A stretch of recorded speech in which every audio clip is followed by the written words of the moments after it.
I like to consider us door number 3. Door number 1, you sell your real estate, pay the tax. Door number 2, you sell your real estate, do a 1031 exchange, go out and find your own replacement property. Door number 3, DST, okay? You sell your property, do a 1031 exchange, and then people come to us. What is the most common thing we see? I want to sell my property, but I don't ever want to talk to a tenant again, but I don't want to pay tax. So a lot of times, that's our number 1 user of DSTs, and we have different problems associated with that. So imagine having someone come to you and say, I'm going to be selling my building for $1.5 million. It's 80% of my assets for retirement, but I don't want to pay tax. So when we hear that, what we're going to do for the client is not invest them into one asset. We're going to take that $1.5 million and break it out into 5 different DSTs. So we can diversify them on asset class, so they can get student housing, self-storage, some government. We can also diversify them geographically, so we can spread this out. They can have some assets in North Carolina, they can have some assets in Florida, Texas, you name it. Also, what we want to be very aware of is changes of economic circumstance to the investor, okay? So a lot of times, if that person says to us, hey, this is 80%, we want to put them in some assets that have a shorter duration hold. Typically, most of our products go full cycle after 5 years, okay? The product is built to go 10, okay? And there's a lot of redundancy built in.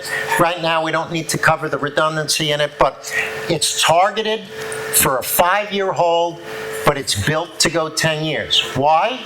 Well, what happens if we have a huge drop in real estate after 5 years? You don't want to say, oh, we have to sell, now you have to sell at a loss. They can take the time and go a couple extra years. Now they'll go long, maybe they have to go 8 years to have the underlying real estate bounce back and get a good sale price. So these are some of the things. But in the portfolio, we now have what I like to call parking DSTs. These are short duration DSTs scheduled to go 3 to 4 years. We work with the large home builders in the United States, and most of you are realtors or real estate attorneys. When the big developers build out home communities, it's planned communities, and they do it in phases, right? So the builder doesn't want to hold phase 2 and phase real estate on the books. They want to focus their capital on building out phase 1. So they'll take their phase 3 land, put it into a DST, escrow 3 years of distributions to the investor, right? And we have two companies right now, one paying 6.3, another one paying 7%. Now imagine your client wants to do a 1031 exchange. They want to buy their own real estate, but they can't find a good deal. Imagine the consolation prize of parking for 3 years and clipping a 7% coupon. So now, when the builder gets to phase 3, they're going to buy it back from the DST. Now your investors are set to do another 1031 exchange. Sangeeta loves this as well. More business, it comes back, right? But going back to the portfolio that we build for the smaller investors, right?